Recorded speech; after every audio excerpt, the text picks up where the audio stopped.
ചില ആളുകളെ ഞാൻ കണ്ടിട്ടുണ്ട്. അവർ നല്ല രീതിയിൽ എക്സസൈസ് ഒക്കെ ചെയ്യുന്നുണ്ടാകും, ഫുഡിലൊക്കെ നല്ല രീതിയിൽ അവർ ശ്രദ്ധിക്കുന്നുണ്ടാകും. എന്നാലും അവർക്ക് ഇടയ്ക്കിടെ പല ഹെൽത്തി പ്രോബ്ലംസ്, അതുകൊണ്ട് തന്നെ മനസ്സിന് ഒരിക്കലും ഒരു സമാധാനമില്ലാത്തൊരവസ്ഥ. അത്തരക്കാരെ കുറിച്ചാണ് ഞാൻ ഇന്ന് പറയുന്നത്. ഞാൻ ഹാബിത് പാലയിൽ. നിങ്ങളുടെ മനസ്സിനെ നിങ്ങളൊരു സ്മാർട്ട് ഫോണായിട്ട് കരുതുക. ദിവസവും നിങ്ങൾ അതിൽ ഒരു പെർട്ടിക്കുലർ എമൗണ്ട് ചാർജ് ചെയ്യുന്നുണ്ടാവും. പക്ഷെ നിങ്ങളുടെ ഫോണിൻ്റെ ബാക്ക്ഗ്രൗണ്ടിൽ ഒരു ഹെവി ആപ്പ് റൺ ചെയ്യുന്നത് കാരണം ഒരു പക്ഷെ നിങ്ങൾ ആ ആപ്പ് ഓപ്പൺ ചെയ്യുന്നൊന്നും ഉണ്ടാവില്ല. പക്ഷെ ആ ബാക്ക്ഗ്രൗണ്ടിൽ ആ ഹെവി ആപ്പ് റൺ ചെയ്യുന്നത് കാരണം നിങ്ങളുടെ ഫോണിൻ്റെ ചാർജ് വളരെ പെട്ടെന്ന് തന്നെ ഡൗൺ ആയിട്ട് വരുന്നതായിട്ട് നിങ്ങൾക്ക് കാണാൻ പറ്റും.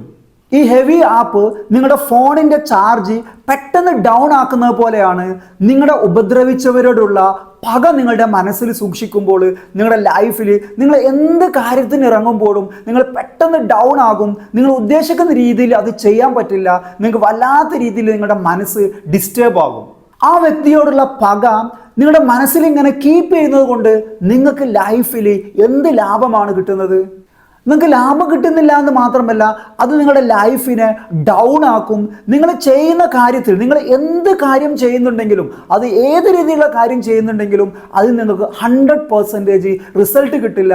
നിങ്ങളുടെ മനസ്സിനുള്ള ആ ഫ്ലോ നഷ്ടപ്പെടും എന്നുള്ളതാണ്. നിങ്ങളെ ഉപദ്രവിച്ചവർ, നിങ്ങളെ ഡൗൺ ആക്കിയവർ, നിങ്ങളെ അപമാനിച്ചവർ, ഇങ്ങനെ കുറേ ആളുകളുടെ കഥ നിങ്ങൾക്ക് പക്ഷേ നിങ്ങളുടെ ലൈഫിൽ നിങ്ങൾക്ക് പറയാനുണ്ടാകും. അവർക്ക് നിങ്ങൾ ഫോർഗീവ്നെസ് നൽകുമ്പോൾ മാത്രമാണ് നമ്മുടെ ലൈഫ് സ്മൂത്ത് ആയിട്ട് മാറുക. ഇങ്ങനെ ലൈഫിനെ അപ്ഡേറ്റ് ചെയ്യുന്ന ഇത്തരം കാര്യങ്ങൾ നിങ്ങൾക്ക് ഇഷ്ടമാണെങ്കിൽ ഈ ഒരു അക്കൗണ്ട് ഒന്ന് ഫോളോ ചെയ്യണേ. താങ്ക്